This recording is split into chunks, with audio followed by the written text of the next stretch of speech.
Is the original better than an updated version? Well, in gardening, there are those who say heirlooms are the way to go, and that planting vegetables and flowers passed down from generations yields the most favorable results.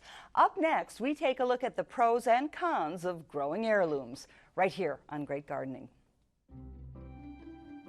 If you look, you actually see the growth for next year. This is a plant that's been infected with early blight. I can feed a lot of people. I always want to use a garden fork. You just wrap it. Take a look at the environment, try to work with your environment. Hello and welcome to Great Gardening. I'm Pamela Fish. An heirloom is defined as something valuable that's been around a long time. For growers, it has added meaning though. Here to help us discern more about heirlooms, two very valuable garden experts, Tom Casper, Supervisor of Park Maintenance for the City of Duluth, and Bob Olin, a horticulturist and state and county educator. And welcome back, gentlemen. I was worried you were going to call us heirlooms. Yeah, well, it was won't close. Go that far, but you are valuable, and Old you've been and around valuable. a while. Old and valuable. Before we get into this week's topic, I want to just check with you about, it's getting busier out in the yards and gardens, so what kinds of things should we be working on and looking for this week? Well, Tom, wouldn't you agree we've had just a real nice combination of sun and showers. We've had some nice rains, and things are really opening up and breaking. If you're going to start planting trees and shrubs, it's an ideal time right now. And of course, seeding, cool season crops, a lot of those things can really go in the ground. Hold off, of course, on all your warm season crops as well as anything that's frost sensitive. But so far, so good. We're off to a very good start. All right. Yeah, great things happening in the garden. You know, our perennials are starting to come up, especially in this last week with, like Bob mentioned, some timely rain, some good warm sun the last couple of days. So really ideal conditions to be out in the yard working on it and getting it ready for the summer. Get out there and get your hands dirty. Right. All right. Also, we want to welcome back our dedicated phone volunteers, the Master Gardeners from St. Louis County. They're here to answer your calls for garden advice. We'll answer as many questions as we can during this half hour. Please call them at 218-788-2844, or you can call toll-free 877-307-8762. Okay, well, we're here talking about heirloom seeds and heirloom plants. But what is it exactly that warrants that designation? Here's more on that in this week's tip.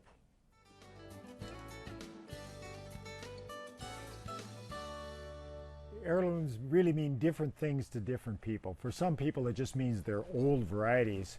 And actually, it was about near the end of the Second World War that the hybridization process really came into play. Before that time, virtually everything was an heirloom. So they might be varieties. Some people will define them as being 50 years old. Others will define them as being 100 years old.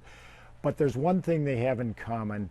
They haven't been hybridized. In other words, they are open pollinated. They pollinate themselves, or the bees or the wind pollinate them. And there hasn't been human intervention that's actually crossing one variety with another. And they do have some very unique characteristics. There's a great deal of variability. There tend to be some really exceptional flavors. They also have some distinct and somewhat unique shapes, many of them to them. They tend to be convoluted, they tend to be a little bit irregular. The seed can also be quite distinctive.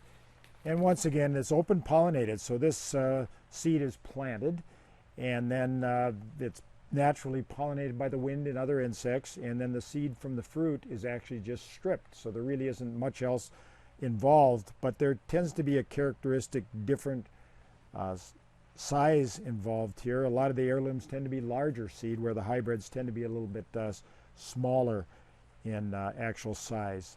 One of the reasons that people like heirlooms is you can in fact save the seed. So if you could grow a good heirloom tomato that gets to maturity where the fruit is nice and ripe, you can certainly save the seed.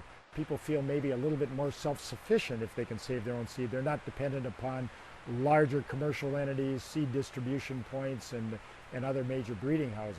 Got a couple examples here, and this is a number of different heirloom tomato varieties. A lot of them actually have what we call a potato leaf characteristic.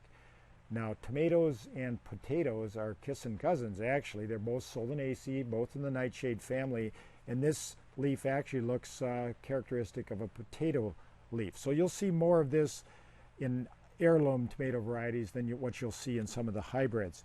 I think people are rediscovering them. People are looking for something new and unique, and I really think the consumer is more sophisticated now. They want higher quality flavors.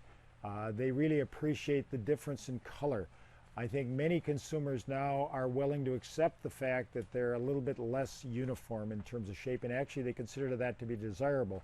And then with the emphasis on local foods, heirloom tomatoes, as an example, will not ship nearly as well as some of the hybrids. Consequently, you really need a local source. You really have to select the seed that's appropriate for your locality, and then they really have to be seeded out and transplanted. So this really falls in the domain of some of our local greenhouse operations. Here we're out at Susie's greenhouse, and they actually are selecting the seed, and they go through the entire transplant process. So it really fits very nicely with the local foods movement. It fits nicely with local greenhouse production as well.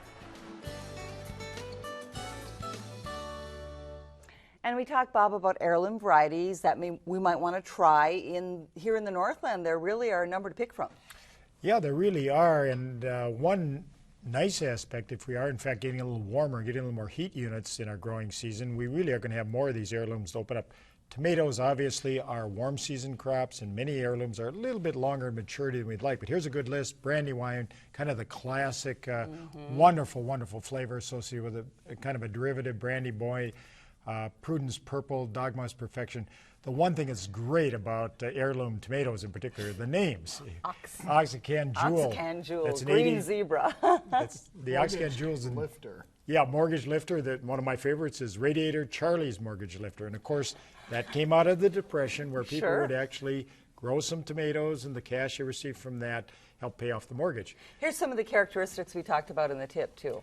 Yeah, they really do have unique and better flavors. As we hybridize, we look for other characteristics and lost some of the flavor, some very bright colors, variable shapes and sizes. That can be good or bad. You can see here, this is Oxacan Jewel, and it has quite a bit of variability, and there's some scarring and there's some cat facing. These are characteristics that we don't often see on hybrids. So you have to live with some of these deformities. Again, in the case of hybrids, what we really started to look for is disease resistance. That's one real nice thing, and a lot of the heirlooms do not have that characteristic. Hybrids tend to be very, very productive, much more productive overall. They're uniform. And if, in fact... Not just tomatoes, is it? No, it's not just tomatoes. Here's Lakota squash, a great squash that matures in this area. Once again, it's an heirloom, so if you desire, you can save this seed, and if there's a sense of security that comes with it, then grow out some of these heirloom squash and tomato varieties. And Tom, it's not just vegetables. No, it's just vegetables. Oh, come on. We'll bring you into the discussion. Tell us about the flowers. Well, finally. No, I'm just kidding. You know, there are, like vegetables, there are heirloom flowers, and we're actually going to see a tour coming up of one of those examples. But roses have been around for thousands of years. Peonies, named in Greek mythology after the goddess Paion. So been around for thousands of years and really beautifying yards and landscapes and gardens for many, many generations. So yes, flowers, just like fruits and vegetables, are also heirlooms to us. So. Right. And we do want to get to a few questions from Northland gardeners, but as we said, after that, we'll tour a local garden teeming with gorgeous heirloom old garden roses. So here are some of the questions coming in. Chuck from Hunters Park has a mountain ash tree. It has small worms that get worse every year and have eaten about half the tree. It's a sawfly, mountain ash sawfly, generally around in early June. A couple of things he can do. Treat for it. There are some labeled pesticides if he wants to use something like that. Very effective control, and he really needs to bring that population down. Without some kind of effort in that area, he will continue to battle that problem. So. Yeah, the flies actually mature, and then they pupate down in the soil, so he's getting his own resident population build year after year. So he's going to have to do something for control. He's going to really have to do some kind of control. So. Okay. Nancy from South Range, Wisconsin. Can I plant Blue Moon wisteria? Oh, that's gorgeous stuff, isn't it? Will it grow, though? Will it bloom in South Range, Wisconsin? And if not, what's a flowering vine that will grow well, part sun, part shade? Well, folks are really starting to try wisteria, and there are some varieties like Blue Moon that are being labeled or sold as hardy for our area. It's going to take, if it does survive, it will take 5 to 7 years before it blooms. The one that she could think about that has been around for years are clematis, and they generally do well in sun to part shade. You can buy some of the more deciduous ones that really are woody and stay very healthy out to the tip. She can look for some of those. And of course, Jackmanii has been around as a clematis for years with the big purple flowers. So look for clematis if she wants to try something tried and true. If she wants to try something for fun, try wisteria and let us know how it does. Yeah. And maybe a little mulch. There's a situation where a good straw mulch in the fall can help as well. Yep. Yeah. Okay. Kathy from Two Harbors, is it possible to transplant blueberry bushes of different ages because they'll be moving and so they want to think about transplanting? Sure. I think that they actually transplant quite readily. They don't really have an aggressive root system. They don't have a real deep root system. They don't have a taproot. So regardless of what age it might be, again, look for a good sunny location, good drainage, and make sure you get your pH down, 4.5 to 5, and move them early if you possibly can. Right now would be the time to be transplanting blueberries. All right. We have this from Gail in West Duluth. Reed canary crept into my garden from an adjoining field. How can I get rid of that? Yeah, that's interesting because reed canary has become very, very aggressive. It's a forage crop. Many of the farmers love it and the gardeners can't stand it because it moves in from the fields in her situation. She's going to really have to, again, probably use something like a product like Roundup or glyphosate to get it under control. Otherwise, it's going to be very difficult to dig out and control in any other way, unless she's willing just to cover an area and block it from the sun completely with the real heavy black plastic for a full season. She still has that concern where it's going to work its way in from the adjoining field, though. So it's very aggressive. It's a tough one. Yeah, where as an agricultural crop, they like the fact that it's aggressive and establishes itself. But again, along with this aggression comes the tendency to move into other areas where you don't really want it. Right, right. And in gardening, we're trying to work out our aggressions rather than develop further aggressions. Yes, we are, aren't we? Debbie from Hayward has a forsythia, 15 years old. It was pruned last summer. Now it's not blooming well. Well, more than likely because she pruned off all the flowers. It's an early spring bloomer, and if she did any pruning after that, those buds have set, she has removed the flowers. It should be okay. Allow it to grow naturally this year. Don't do any pruning in the fall or late summer, and she should be seeing lots of flower buds next year. Okay, Al from Kettle River has a six-year-old Sweet 16, Honeycrisp apple, and has never set blossom. Oh, he's real disappointed, isn't he? Actually, We're not laughing at you, Al. For Sweet 16, 6-year-old is very, very young. You have to think, I hate to tell him this, but maybe 10 years until you're going to get the blossom. But it's worth the wait. It's a spectacular apple, very, very hardy. And this combination of Sweet 16 and Honeycrisp, they both bloom about the same time, so they share pollen. It's a great combination. You're just going to have to be a little bit more patient. Okay. Gary from Delta, Wisconsin. I don't remember having a call from Delta, Wisconsin before, so thanks for calling, Gary. Has leaf rust on hollyhock. Pretty common. Very common. Is it? He can look at a couple of things. It's going to die it, kill it down. But what he wants to do is look at airflow. He can open it up, make sure it's in an area that gets good ventilation, and that will help with it. But generally, he wants to also in the fall do very good cleanup around that plant, remove any of that foliage that has fallen, that has settled onto the soil, and those two things should help. And now, Tom, we're beginning to see some disease resistance being, again, hybridized in. And that, again, is one of the characteristics of some of the newer hybrids. So he might, if he has a continual problem, he might look for some of the new varieties. Exactly. Okay, time for a couple more. Larry from Two Harbors has 6 or 7 alpine currant shrubs. The Globe variety, one looks sick. Well, that's not bad. Only 1 out of 6 or 7. You know, it's funny, but we do see that occasionally where you've got a nice hedgerow and something just goes down. It could be the genetics of the plant, but oftentimes there's something else going down at soil level, and it'd be a good idea just to remove that plant. He can lift it now, and if there's either a rocky area or if there's a high water table, something's going on there, he can make some soil modifications and replant it, and without much effect on the plant at all. So lift it now, take a look, And if it isn't just the plant, he can make some modifications. Okay, And Alpine are one of these that you can cut down too. If it's gotten out of hand, he can clean it up really well and see if it'll come back better. So. And one question on shrub roses before we go to our tour of a beautiful rose garden.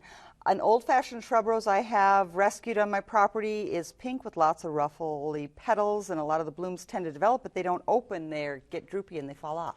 Couple different things. It could be even the variety. Some of the old style roses that have been grafted onto a rootstock maybe have a hardy rootstock but didn't have hardy canes, and they bring those two together for beautiful flowers. Well, if the top of the rose had died down and the rootstock survived, it could have sprouted from the original, and you may end up with a variety that wasn't developed for flowers and doesn't look very attractive. The other thing is it could be an insect. There's a couple different insects that are problems for roses. Rose chafer, for one, that will cause petal drop or an entire flower drop on it, so that could be the other thing. Kind of keep an eye on it. Maybe we could hear from those folks later in the season when that rose is in bloom and really talk about it some more. All right. So.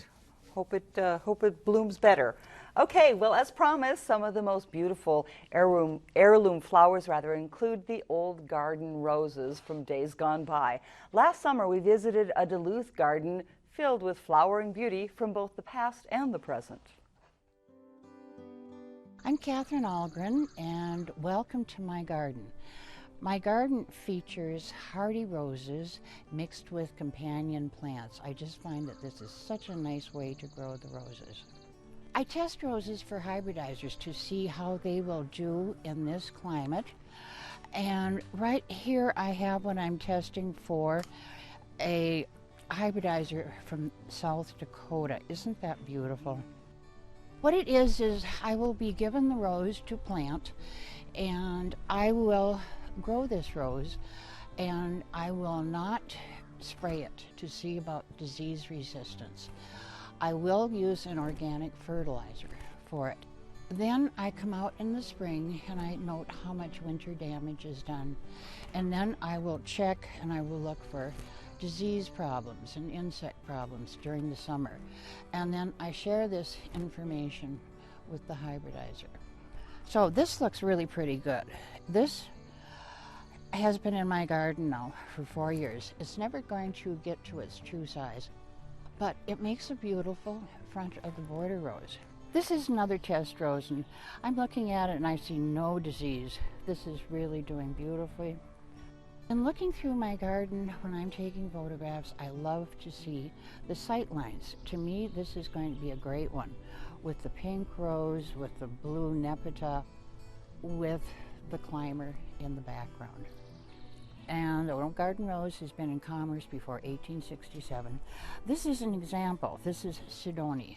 Notice the large number of petals and the fragrance. This is characteristic of the old garden roses. Old roses used to look like that. In 1867, the first hybrid tea was introduced, and rosarians got very excited because it expanded the color range. However, what happened, the petals became much less in order to develop the high center form that we think of as when we are looking at a florist rose. I think these are charming. I think they're wonderful. This is more graceful in a garden. These are roses that I grew from seed. It's a rugosa, and I took the seeds and I stratified them, meaning I placed them with a small amount of soil in a baggie, put it in the meat keeper, checked it after 3 months. The seedlings were starting, so I planted them, and now I think it's very nice. It makes a very nice section here. Over here we have Quadra, a Canadian climber. In back I have some pretty well developed peonies. I like to grow climbers on the arbor so that I'm walking under an arch of roses.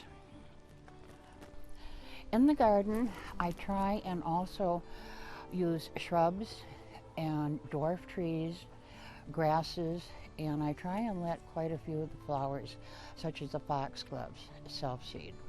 Now in the back, the foxgloves have started blooming. I always let this area be somewhat wild, because they need to self-seed. The feverfew, the small daisy blossoms, I like to fill in as a filler plant, and they need to self-seed. A good viewpoint to see the stippling that's in the foxgloves. I also like to collect birdhouses, and my husband, God bless him, every year repaints them and keeps them in good condition. And except for this one, we have renters every year. I like to use hardy geraniums. I like to keep the pinks and the reds and add the blue tones rather than yellow. The only yellow I really use are in some of the yellow roses and in back. In back, this one that is the red that's just sort of flowing is a Canadian. And one right in front of it is a David Austin English rose. It's called the Mayflower. And that's doing just beautifully. And the Mayflower, Kathy, is the pink here? The pink. This is a very hard to find rose. It's a David Austin rose, Snowden. Surprisingly, this garden doesn't take up that much time. Because I grow the roses that are disease resistant, take a look at that rose, the tall one, Jens Monk. That's Jens Monk, one of the Canadian roses. That's been here 10 years, does beautifully here.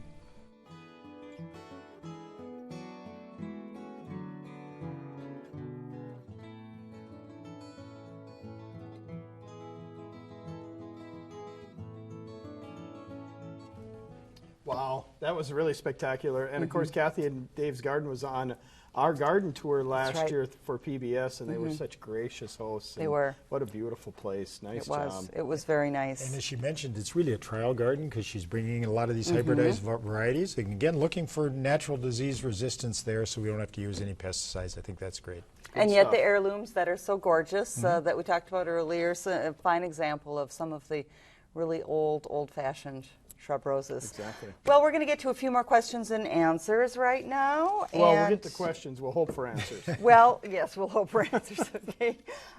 Here's one about companion planting, and it's from Stephanie. Oh, I'm not finding where she's from.